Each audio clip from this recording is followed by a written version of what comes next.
Se você conhece o Kanye West, saiba de uma coisa, a pior notícia do Ye sempre vai ser a próxima. Eu era fã desse cara tinha anos, eu era um daqueles otários que sempre que via o Kanye West fazendo alguma merda eu passava um pano absurdo. Eu não queria admitir, mas eu fui um dos coitados que acreditou naquela teoria de que ele só tava falando atrocidade pra sair do contrato com a Adidas. Bom, o tempo passou e eu percebi que definitivamente não era só mais um episódio de alguém com problema mental, até porque se fosse seria uma série inteira, não só um episódio. Tem 4 anos que esse cara tá numa queda que eu nunca tinha visto. O Ye foi de ser um dos maiores artistas, não só do hip hop, mas da história, pra um cara de quase 50 anos muito carente de atenção. E eu falo isso com a tristeza, porque eu tinha ele como ídolo por muito tempo. Alguém que não tem medo de falar o que pensa, alguém extremamente confiante, e essa confiança que fez ele vencer na vida, enfim. Eu poderia passar horas falando do Kanye West do Velho Testamento. Só que desculpa, eu não tenho mais nenhum Ele Fez Graduation sobrando. Eu não consigo mais separar a arte do artista. Eu fiz isso por muitos anos, só que chegou a hora que é impossível. Como que eu separo a arte do artista quando o maldito faz uma música saudando o alemão de bigode e ainda contrata uma porrada de ator negro pra fazer o mesmo? Sem contar os tweets falando dos filhos do Jay-Z, o tweet do Virgil que foi um tiro pra quem conhece a história dele. Se você não sabe, o Virgil era ex-diretor criativo da Louis Vuitton e sempre teve o Ye como uma inspiração. Sempre ajudou ele e infelizmente morreu em 2021. Então chega num ponto que não tem como passar pano mais. Só que esse rompimento de boa parte dos fãs do Kanye West expõe o fracasso do seu próprio plano que durou décadas. Porque vamos voltar um pouco no tempo e rever uma prática do Ye que ele sempre fazia. Você deve saber que durante toda a carreira o Kanye West era conhecido por polêmica.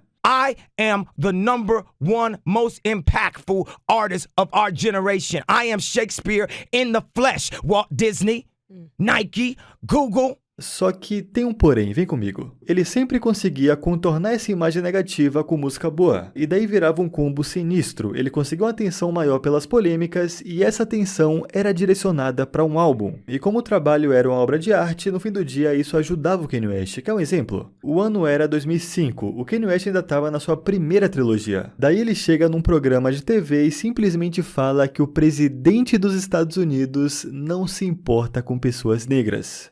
George Bush doesn't care about black people. Please call.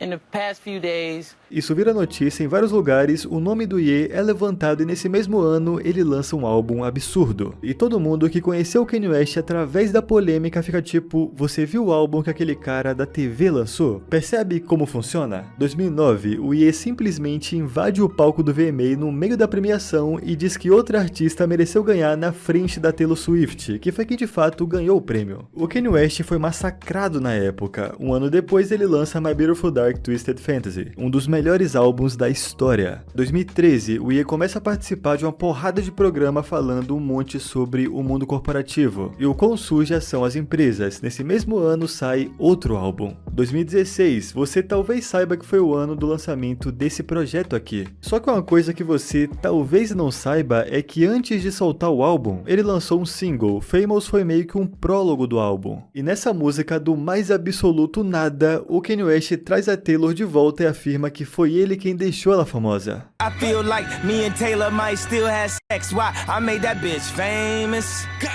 Todo mundo comenta sobre, o nome do Ye fica na mídia e aí ele lança o álbum. Então percebe como quase toda a controvérsia acontece antes do lançamento? Só que até então Kanye West era um gênio, ele fazia música boa e isso ofuscava as polêmicas. Porém os anos foram passando e ao mesmo tempo que as pessoas começaram a notar melhor esse padrão, o Ye virou essa pessoa. Chegou um ponto onde a sua música não conseguia sobrepor as merdas que ele fazia. E aqui foi quando todo o plano do Kanye West foi por água abaixo. As pessoas simplesmente não se importavam como antes. Toda essa sequência do Ye entre fazer uma porrada de tweet lamentável, coisa antissemita, aparecer no Grammy com sua esposa pelada sem nenhuma explicação, também foi antes do lançamento de um suposto álbum chamado Bully, que no fim das contas foi cancelado e ele só lançou 2 músicas desse suposto álbum. E essas 2 músicas foram um fracasso absurdo. Ninguém se importou com isso e honestamente é uma música muito ruim. Então hoje é seguro dizer que esse plano do Kanye West de fazer algo bizarro antes do lançamento fracassou por completo. Sei lá, mano, é tipo ver alguém desintegrando na sua frente. É como se o Thanos estalasse os dedos e aquele Kanye West antigo lentamente virasse pó, e o que sobrou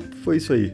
Eu sei que ele tem problema mental, eu sei que isso também é um fator, mas pô, não dá pra usar a mesma desculpa por 4 anos. É como eu disse, eu não tenho mais nenhum Ele Fez Graduation sobrando. Eu honestamente não consigo mais separar a arte do artista com Kanye West.